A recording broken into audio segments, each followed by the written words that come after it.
Salut à toutes et à tous, bienvenue pour ce 7e épisode de Cold Facts à Bratislava. On va rapidement revenir sur le dernier match du tour préliminaire de la Suisse face à la République tchèque, avant bien sûr de se projeter sur le quart de finale qui aura lieu jeudi à Košice contre le Canada à 16h15.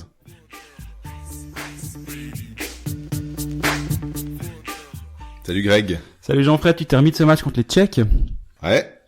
Moi j'ai pas décoléré, il m'a énervé ce match, mais sérieusement hein. Ah bah mon ouais, t'es fou dans cette patinoire, pas la défaite hein, ça c'est pas. Ouais, bien sûr. C'est pas important à la limite, mais il était pourri ce match. Moi, je m'en suis à peine remis, honnêtement, je me réjouis de la suite quoi. Tu trouves pourri? Non, c'était il y avait plein il y a eu deux phases en fait, c'est ça, c'est une phase de frustrante parce qu'il faisait des conneries et puis après il y a le troisième tiers où tu te dis bon les gars, si vous jouez comme ça dès le départ, on va s'en sortir mieux quoi. Ah, je suis d'accord, mais si ce match-là avait eu lieu dans le championnat de Suisse, on aurait eu droit à X millions de commentaires sur le tchéchiché bonus de l'arbitrage et compagnie, on connaît. Mais c'était un match qui était terriblement mal arbitré, les joueurs étaient nerveux. Quand on est à 1h45 après 2 tiers temps, tu te dis quand même que c'est une longue journée qui est en train de se passer. Mais derrière, par contre, effectivement, on a vu une équipe de Suisse qui a su réagir et au moins on peut voir ça comme aspect positif de ce match contre les Tchèques, même si honnêtement ça fait quand même 3 défaites de suite. Oui, les circonstances. Donc quelqu'un nous a posé la question via Instagram sur notre Instagram de Cold Facts de pourquoi il a sorti son gardien Patrick Fischer. Très vite hein. La Suisse donc revient à 4-4, doit gagner par 2 buts d'écart contre les Tchèques si elle veut rester à Bratislava en terminant deuxième de son groupe. Donc à 4-4, elle sort le gardien pour marquer le 5-4. Dans la foulée, si tu le fais, t'as une chance que les Tchèques sortent le leur pour égaliser. T'as tes 2 buts d'écart et puis tu restes à Bratislava. Ça ne s'est pas passé comme ça, mais en gagnant après prolongation, la Suisse aurait été au mieux 3e. À ce moment-là, de toute façon, de l'autre côté, ça peut être n'importe qui l'adversaire potentiel. Donc il y a aucun jeu de calcul à faire là derrière. Finalement, je pense que Patrick Fischer fait juste à ce moment-là de sortir son gardien. Finalement, une victoire pour la Gloriole contre les Tchèques, ça a aucune importance. Il y avait aussi, d'ailleurs, ce cas s'est présenté plus tôt dans le tournoi, c'était contre la Suède, parce qu'il y avait, quand il y a 4-3, la Suisse sort son gardien en espérant pouvoir égaliser, tout en sachant, ou ne sachant pas, ça dépend, hein, parce que visiblement certains disaient, ouais, mais Patrick Fischer était pas au courant, que si la Suisse prenait le 5-3 dans la cage vide, il y avait ces 2 buts d'écart, et en cas d'égalité avec la Lettonie et la Suède, tu pouvais potentiellement te retrouver dans un scénario qui éliminait la Suisse, qui se retrouvait 5e avec 12 points. Mais moi, alors, je trouvais que c'était très bien de la part de Fischer de sortir son gardien. On commence pas à penser à d'éventuels calculs 3-4 jours après. On pense au match maintenant, on a envie de gagner. On montre qu'on en a, puis qu'on est la Suisse, puis qu'on joue plus petit, quoi. Exactement. Je pense que ça va avec ce qu'on disait sur un changement de mentalité, changement d'état d'esprit. Il est aussi là, le changement d'état d'esprit. Tu te contentes pas d'être à 4-4 contre les Tchèques. Tu te contentes pas mais si on prend pas encore un but, si on perd pas de plus d'un but d'écart contre les Suédois, c'est bien pour, non. T'es là, j'imaginerais pas une grosse nation mondiale venir avec ce genre de théorie et je verrais pas le Canada dire, oh, non, là, on est en train de perdre 3-2 contre les Suisses, mais c'est pas mal parce que, non. Donc là, il a joué son coup. Idem contre les Tchèques. Ma foi, ça a pas passé. Donc, on a fermé les valises et on part pour Košice. Les Suisses, j'ai vu sur Instagram ce matin, sont déjà dans le train. Ils voyagent en train. Et voilà, moi j'ai trouvé assez touchant à la fin du match contre les Tchèques. Il y a Dženadzi qui était là, puis il était vraiment en colère contre cette défaite en disant, mais on voulait vraiment gagner pour le staff. Ils font tout pour nous depuis qu'on est ici. Ils sont à nos petits soins. On voulait leur éviter de devoir s'organiser, scoltiner un voyage à Košice. Nous, ça va, quoi. C'est pas un problème. Mais pour le staff, on voulait le faire. Et je trouvais ça assez touchant, finalement, de ce joueur qui est tout le temps bon à l'interview et qui est tout le temps intéressant et réfléchi. Et là, il est encore dégoulinant et le match est à peine terminé. Et il pense à ça. Et moi, je trouve, vraiment, j'étais assez touché par cette attention-là. Ouais. Moi, je pense aussi à lui, à Dženadzi à l'interview, quand il dit on a été bouffé par les émotions. En fait, on savait que les Tchèques allaient jouer là-dessus parce qu'ils font un bon début de match finalement dans la mesure où ils ouvrent le score par fric. Et puis après, il s'en est suivi une sorte de flottement. Il y a une pénalité pour les Tchèques. Tu peux peut-être passer à 2-0. Alors t'as ton powerplay qui marche pas comme il faut. Bon, très bien. Et puis après, tout le temps, il expliquait, après les coups de sifflet des arbitres, des petits coups de crosse, des petites poussettes, puis il dit, ils sont plus gros et plus lourds que nous. Ils sont plus grands et plus gros. Donc, ils sont venus, quoi. Et nous, on savait, on voulait pas répondre, et on l'a pas toujours fait. C'est juste. Donc, on peut déjà dire que le match contre le Canada, ce sera, je sais pas s'il y aura autant de provocations. Par contre, en termes de taille et de poids, tu vas avoir un adversaire qui sera du même calibre que la République tchèque. Et il faudra, soit tu joues sur ton jeu de vitesse et de mouvement, soit t'auras des soucis et tu vas tirer de l'arrière une bonne partie du match, à mon avis. Jouer sur la vitesse que la Suisse a été capable de faire d'ailleurs durant ce tournoi, même contre la Suède par exemple, ils ont été capables d'être rapides en jeu de transition, en zone neutre, ils arrivaient tout le temps à prendre de la vitesse. Contre les Tchèques, effectivement, ils se faisaient accrocher tout le temps aussi finalement, parce qu'il y a eu une ligne arbitrale. Je parle pas des coups, hein, je parle des accrochés, qui a été tenue, au moins ça, de la première à la 60e, mais qui était pas en faveur d'une équipe qui est rapide. Les Tchèques les Suisses aussi, du coup, finalement, comme ça c'est goupillé, mais les Tchèques ont pu s'en sortir avec beaucoup d'accrochés non sifflés. Et ça n'a pas aidé. Moi, il y a quand même encore un truc, j'ai pas vu d'ouverture d'enquête ou de suspension ou je ne sais quoi pour Yashkin sur Yannick Weber, où ils lui envoient la canne à travers la nuque. Ça, moi, je m'excuse, mais c'est intolérable qu'un coup pareil passe sur l'action, que l'arbitre se dise ouais, c'est peut-être le haut du dos, c'est peut-être l'épaule, c'est peut-être ci, c'est peut-être ça, ma foi. Ça va vite, ils ont le droit de le rater, il y a aucun problème. Par contre, derrière, avec une vidéo comme celle-là, honnêtement, ça doit juste pas passer.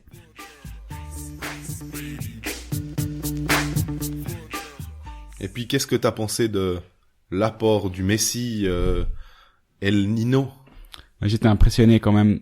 Premier shift, il a directement un tir dangereux. Et c'est là que tu dis ouais, ok, il est capable d'impacter le jeu à chacune de ses présences. Et ça, c'est finalement assez impressionnant. Malgré tout, début de match, hormis un shoot hyper rapide, pas hyper, pas dans le rythme, j'ai trouvé. Il se cherchait en même temps. Il y a plein de circonstances atténuantes. C'est à ça que servait ce match, hein, finalement. Pour lui, ouais. Ouais. Par contre, dès qu'il a été mis avec Ishier et Fiala, non seulement j'ai trouvé que lui était meilleur, mais du coup ça a tiré, en tout cas Ishier et peut-être dans une moindre mesure Fiala vers le haut.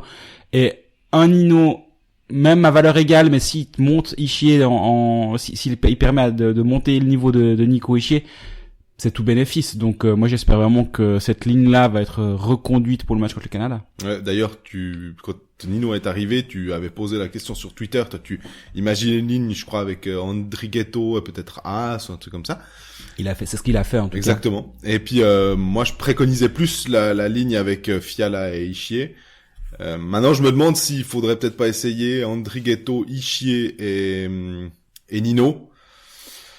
Tu mets un peu toutes tes forces, mais effectivement, ce concept d'avoir tes joueurs de NHL qui sont ensemble, qui savent jouer à cette vitesse, qui savent prendre des bonnes décisions, qui sont potentiellement complémentaires. Moi, le but qu'il met, ce 4-4, voilà, j'étais prêt à critiquer une bonne partie du travail de Yossi, une bonne partie du travail d'Ishier, une partie du travail de Niederreiter. Ouais. Puis en une action, t'as compris que c'est eux quand même qui sont là, quoi. C'est la 57e. Alors après, comme t'expliquais, hein, ils ont sorti le gardien, mais concrètement, ça te menait en prolongation. Exactement. Tu pouvais gagner ce match. Mais là, ils ont été... Yossi fait tout un jeu sur le côté, il crée quelque chose, il tire au but, puis après, t'as un bison qui arrive en face. Ouais. À la rigueur, il va même tirer dans la jambière exprès pour avoir le rebond, puis pouvoir la lever derrière. Puis après, il se fait pousser, il se fait checker, mais c'est quand même lui qui est passé. Il est passé en force, mais il est passé. Exactement, ouais. Et ça, avec encore Ishii en début d'action, contre le Canada, c'est tellement ce genre d'action. Moi, ce qui est drôle, c'est que si ça se trouve, ça va pas être ça. Hein. Nous, on dit c'est ce qu'il faudra pour gagner. Puis en fait, on aura 2 buts de Chervet et puis un triplé de Marchini, puis on se dira non, finalement, c'était pas du tout ce qu'on avait dit, quoi. Très bon Marchini. Au passage, il joue que 10 minutes, mais en 10 minutes, il a 3 passes décisives. Plus quelques engagements. Plus des engagements gagnés, 3 sur 4, mine de rien. Il s'est retrouvé là au milieu, pas par hasard, mais il s'est retrouvé à l'engagement plutôt du côté droit, d'ailleurs. Et il y a quand même pas mal de choses positives. Justement, c'est les lignes 1 et 2, Fischer, c'est toujours le cirque, hein, il change 2 fois par match à peu près. Mais les lignes 3 et 4, tu commences à avoir quelque chose qui est en place. Maintenant, la fin de match est peut-être assez positive. Est-ce qu'enfin Fischer a trouvé son alignement pour le match contre le Canada? Moi, j'ai tendance à le croire actuellement. Et puis, moi, il y a aussi un petit truc qui me ça me chatouille parce que forcément ce powerplay qui fonctionne toujours pas. Et puis c'est de voir Rafael Diaz. Alors c'est évidemment pas du tout contre Rafael Diaz, qui est un joueur exemplaire, qui est capitaine. Mais je m'interroge toujours sur son impact. Puis comme il est à la pointe derrière, puis que c'est lui qui doit gérer en fait, tel le quarterback qui doit un petit peu orienter le jeu. Autant Yossi le fait avec pas mal de bonheur, on va dire, autant Diaz. Mais tu mettrais qui à la place? Ouais, c'est ça le problème. Parce que le pauvre Yossi, il peut pas jouer tous les powerplays. Hein. Non. En théorie, il pourrait, mais c'est un peu compliqué, je pense. Je me suis demandé pourquoi il continuait pas avec Löffel.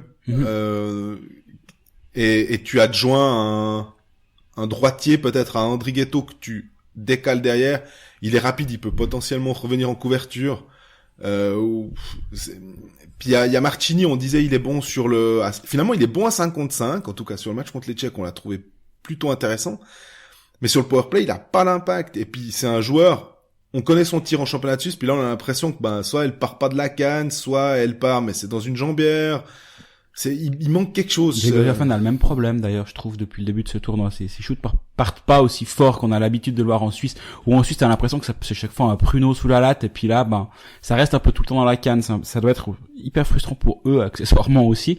Mais il a l'air de vouloir garder Martini sur son powerplay, donc peut-être qu'effectivement à la Bleu, il y a un changement d'alignement pourrait. Mais moi j'ai quand même trouvé que contre les Tchèques c'était moins la misère que contre les Suédois. Est-ce que c'est positif pour la suite? Je sais pas, parce que le powerplay est toujours un chantier à ciel ouvert. Mais moi, je vois un petit peu de mieux quand même. Et je suis assez optimiste. C'est pas le bon mot parce que ça s'est pas bien passé jusqu'à présent. Mais s'il y a un but en powerplay contre le Canada, je serais pas complètement surpris. Mais tu comprends pourquoi il fait des jeux pendant une demi-heure à l'entraînement. Et puis ils en présentent aucun des jeux réalisés. Puis faut pas me dire qu'il y avait des espions. Des autres équipes qui venaient un petit peu voir. Non, j'ai pas cette impression non plus. Non, c'est vrai, ce powerplay, Fischer doit pas bien endormir non plus parce que c'est incompréhensible. T'as le meilleur powerplay du mondial l'année dernière avec 33% de réussite. Les joueurs sont pas drastiquement différents cette année, la base est la même et ça marche pas, et ça c'est vraiment compliqué. On a vécu le même genre de choses. Alors à une échelle différente, parce que t'as 50 matchs pour régler la mire à un moment ou à un autre, mais avec Gauthieron qui passe de meilleure situation spéciale l'année d'avant à pire, meilleur box-play la saison d'avant à pire box-play de la ligue, avec, en théorie, un gardien qui est pas franchement moins bon, des défenseurs qui sont censés être un peu toujours les mêmes, et ça marche pas. Et là, bon, alors tu me diras, French, il a eu 50 matchs pour changer, ça a pas marché, hein. Là, Fischer, il a 3-4 entraînements pour tenter des trucs, et si ça marche pas, en fait, il n'a pas le temps de progresser. Là, il y a vraiment plus le temps. Maintenant, il y a plus qu'un jour. Ce soir à l'entraînement à Košice. Peut-être tout à l'heure quand vous écouterez ce podcast. C'était tout à l'heure, c'est à 18h ce mercredi soir. À voir qu'est-ce qu'il va tenter, mais pourquoi pas le fait de la place de Diaz, pourquoi pas. Puis je voulais rebondir, on va finir là-dessus, je pense. Tu pas sur Mark French, parce que pas tellement, mais bon. Par contre sur t'as parlé de Reto Berra. Ça tombe bien, les gardiens. On a eu Berra pendant 27 minutes, le temps d'encaisser le troisième. Et puis après, il a mis Robert Myers. J'ai souri intérieurement en me disant, parce que t'imaginais potentiellement avoir Robert Myers qui pourra avoir, alors, le match dès le départ contre les Tchèques. Finalement, il en a eu, la plus grande partie. Il en a eu 33 minutes, 33 minutes. Berra a été, est-ce qu'il a été ordinaire? Non. Pour moi, il a été complètement abandonné. Le pauvre, honnêtement, franchement, il peut porter plainte contre sa défense sur ces 27 minutes. J'espère qu'il l'a fait, d'ailleurs. Sur le premier et le troisième, en tout cas. Ah ouais, au minimum, ouais. Et non, moi, je trouve même qu'il tient presque l'équipe à un moment dans le match. Si à 25 minutes, la Suisse est toujours au contact, c'est aussi parce que lui, il a été très bon. Donc non, il a pas été ordinaire. Il a même été bon.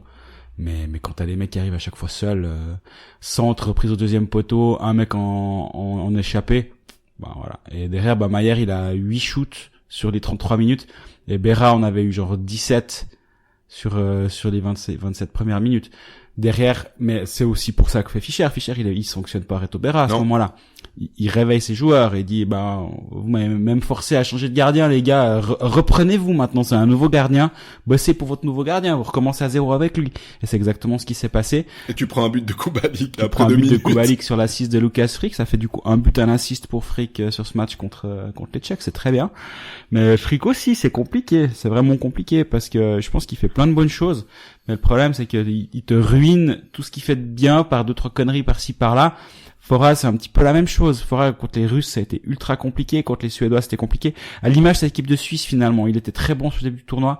Puis après, dès que un palier a été franchi, c'est devenu difficile. Alors que Frick Fora était présent l'année passée à Copenhague. On peut pas dire que c'est leur premier mondial, hein. Non, on peut pas dire que c'est leur premier mondial. T'as raison. Par contre, on se souvient, les vrais savent, on dira, que Frick avait été mis en 7e. Oui. Et que Mirko Müller, une fois que Yossi est arrivé, il a fait Yossi Diaz, et puis Müller était parti à côté de Fora. Avec Fora, ouais. Puis il y avait quand même Dean Koukan et Ramon Torsander en deuxième paire. C'était quand même très très solide. Et on va pas encenser chaque fois la NHL, hein, parce qu'il n'y a pas que du bon là-bas, mais en tout cas, Müller semblait extrêmement sûr. Enfin, je pense que ces erreurs qu'on a vues là de Frick, c'est pas un hasard s'il avait été sorti au profit de Müller, hein, Frick, il les faisait pas. Ah ouais, je suis complètement d'accord. Mais là aussi, c'est ça, c'est cette paire-là doit aussi franchir un palier, parce que sinon la Suisse et contre le Canada, on va y venir dans pas très longtemps. Ça peut être compliqué, hein, si tu multiplies ces erreurs défensives, ça va vraiment être compliqué, parce que c'est une équipe qui est capable de les exploiter. Et on l'a vu contre les Russes et contre les Tchèques, c'est des équipes qui, dès qu'elles ont une demi-occasion, c'est un but, quoi.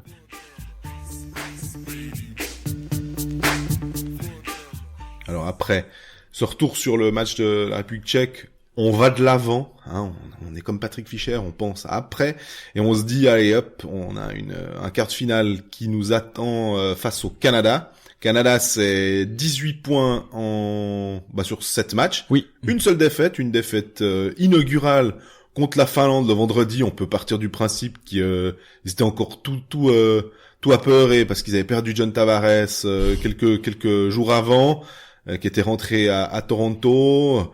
On sait, les Canadiens, les Américains, les débuts de tournoi, ça peut être un peu compliqué. Les matchs à élimination directe, c'est tout de suite une autre limonade. Et là, on a un pays qui a pris 3-1 contre les Finlandais.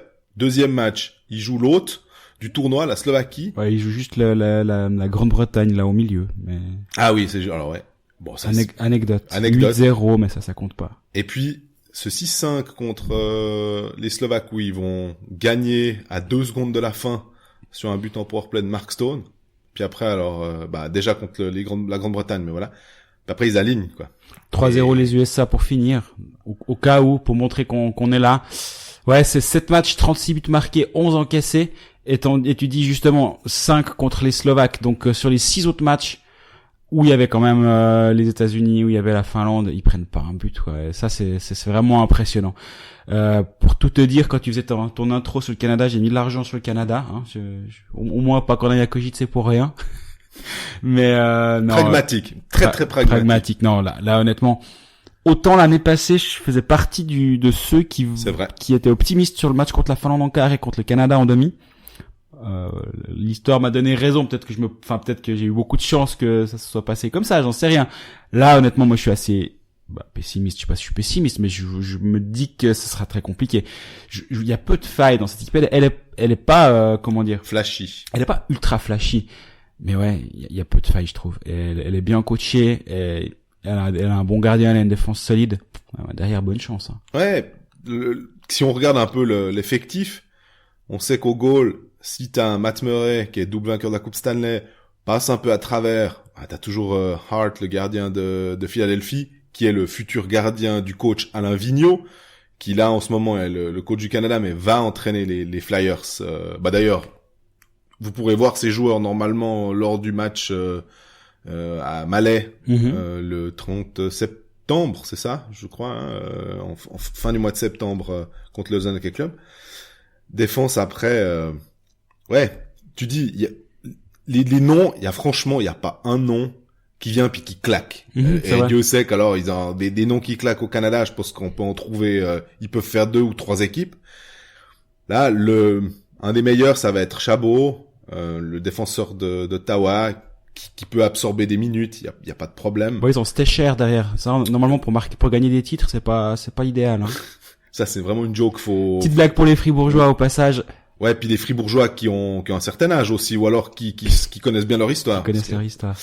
Par contre, c'est jeune. C'est, voilà, 25 ans pour le plus vieux défenseur. Stecher, Montour, défenseur des Sabres de Buffalo. C'est lourd. Je veux dire, il y a 93 kilos, 86, 88, 100, 95. Ben, on disait avant contre les Tchèques que la Suisse pourrait avoir des problèmes contre les équipes qui sont un peu plus lourdes. C'est Gennady qui nous disait que, voilà, eux, c'était plutôt la vitesse. Bah, t'as des belles pièces. Ouais, puis mine de rien, il y a Anthony Manta qui fait un championnat du monde qui est magnifique pour l'instant. 1m95, 102 kilos. Exactement. Et ça fait partie de ce genre de joueurs qui sont rapides, qui sont grands, qui sont gros. Mais c'est du type de Nino Niederreiter, finalement. C'est ces power forward là. Et l'équipe de Suisse risque d'avoir de la peine physiquement, justement, contre cette équipe canadienne. Mais on peut faire confiance au powerplay de Patrick Fischer. Non, ça je sais pas, mais non, mais j'ai l'impression qu'on est très négatif avant on en parlant, hein, moi je m'étais pas forcément fait plein de réflexions, mais en parlant, je pense qu'on est très très négatif. C'est quoi les motifs d'espoir? Bah, tu l'as dit aussi, hein, c'est effectivement le powerplay qui tourne, parce que il y aura bien, si t'es rapide et puis que t'as un accroché, tu vas bien obtenir une pénalité. C'est un petit peu aussi l'intérêt d'avoir des joueurs qui se faufilent et qui vont chercher des fautes. Mais derrière, faut convertir. Sinon, ça sert pas à grand chose. Moi, quand je vois Sean Couturier qui a plus de 70 points sur les 2 dernières saisons à chaque fois, qu'il est tranquille. Il a pas besoin d'être, présent. Il y en a d'autres. Il y a Marchessault, il y a Mark Stone, il y a Manta. C'est pas forcément eux qu'on attendait comme ça. Mais ils sont tellement bons que il y a un type qui peut se lever et puis, pendant un match, puis te mettre 3 buts sans que ce soit choquant. Il y a aucun problème. C'est juste. Donc là, la Suisse va devoir se souvenir de ce qui avait marché contre la Finlande. Peut-être d'avoir de la chance, d'avoir un gardien qui va te voler un match. Ce qui n'est pas arrivé tant Giannoni que Berra contre les gros. Aucun n'a volé un match. D'ailleurs, question pour toi, c'est qui le gardien contre le Canada? Pour moi, c'est Giannoni. Ouais. Parce qu'on disait la semaine passée que Giannoni était le titulaire de Patrick Fischer. Je pense que Berra n'a rien fait pour inverser la tendance et Giannoni n'a pas perdu sa place. Chacun est resté à sa place. Chacun a fait des matchs corrects. Personne n'a fait de mauvais matchs. Personne n'a gagné un match à lui tout seul. Si Berra gagne le match contre les Tchèques dans le dernier match du tour de poule, tu peux te poser la question. Là, il y a rien qui nous la poser, je pense. Non, Giannoni avec le titre avec Berne avant de partir à Zug, avec son expérience de l'année passée, moi je trouve que ce serait pas incompréhensible du tout, hein, mais ce serait quand même très très bizarre. D'ailleurs, si tu te souviens, l'année passée, Giannoni contre la Finlande, il fait un sacré match, et c'est aussi pour ça que la Suisse a une chance contre une Finlande qui était terriblement forte. Après, ils battent quand même le Canada, le McDavid, mine de rien. Donc, c'est là où peut-être c'est dans l'histoire de l'équipe de Suisse et non dans le présent qu'on peut essayer de voir certains motifs d'espoir, j'ai envie de dire. Parce que ce que fait la Suisse l'année passée, la Suisse est peut-être certes un petit peu meilleure, mais le Canada était aussi meilleur. Donc finalement, l'écart des valeurs entre les deux est pas beaucoup plus grand cette année qu'il ne l'était l'année dernière.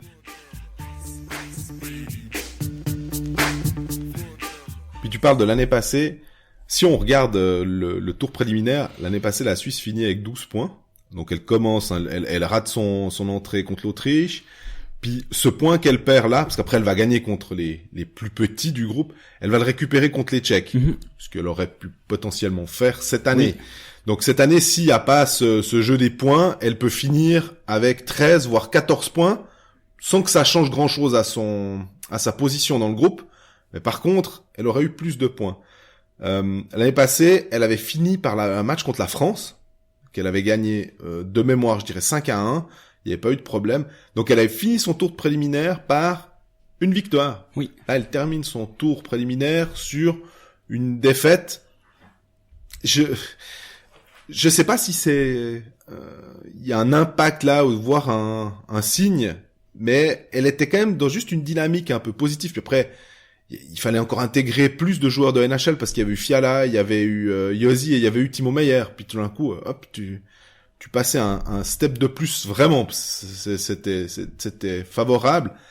Là, il y a entre guillemets que Niederreiter qui est arrivé plus André Ghetto, mais bon après c'est pas un mal que Yossi soit déjà là depuis le début quand même. Alors, bien évidemment. Pas dans l'absolu, si Yossi il arrive en cours de compétition, tu dis on a dû intégrer Yossi, Niederreiter et André Ghetto. Ouais, moi je vois pas ça comme quelque chose de négatif. Par contre, effectivement, la tendance est pas très positive avec 3 défaites contre les 3 gros. Maintenant, il y a vraiment moyen de relativiser cette défaite contre les Tchèques, et je pense qu'à l'interne, actuellement, c'est pas vu comme une défaite. C'est un match nul où au dernier moment on a voulu aller le gagner en temps réglementaire. Moi je le vois comme ça. C'est le point, il est là dans la tête finalement, et ça change pas grand chose. Et puis la mentalité, tu dis, alors dans le vestiaire de l'équipe de Suisse, c'est Wolfpack, donc la horde, la meute de loups.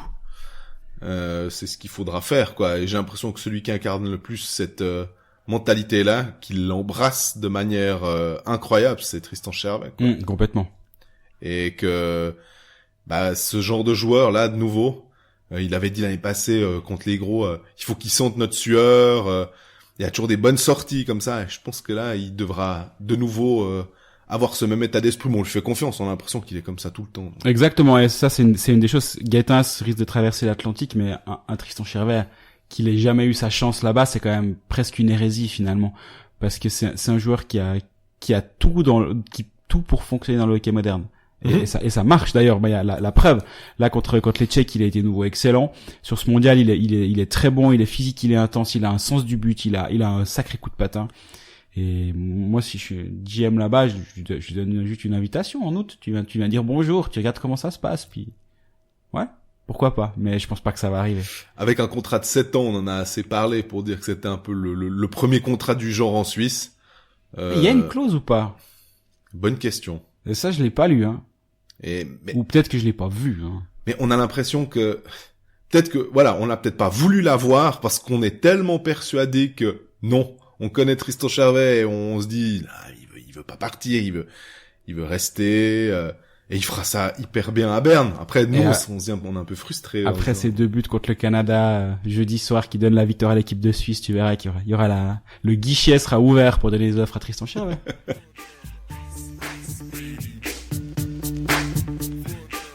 On va finir quand même cet épisode par donner notre pronostic.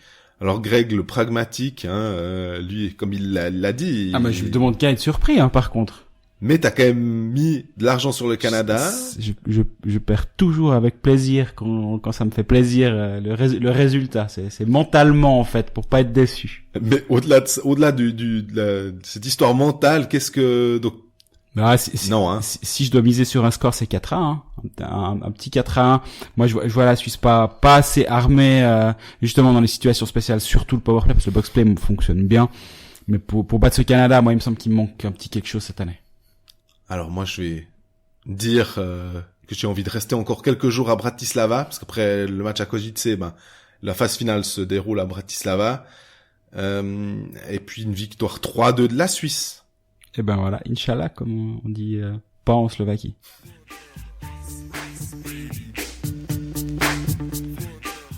Bon, on va prendre la route pour Košice. On espère se retrouver pour un prochain épisode où on décryptera l'adversaire de la Suisse en demi-finale, mais on n'en est pas encore là.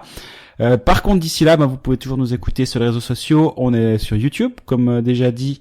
Ça peut vous dépanner ou vous servir pour nous y écouter. Et puis vous nous posez vos questions sur les réseaux sociaux, Twitter, Instagram, Facebook.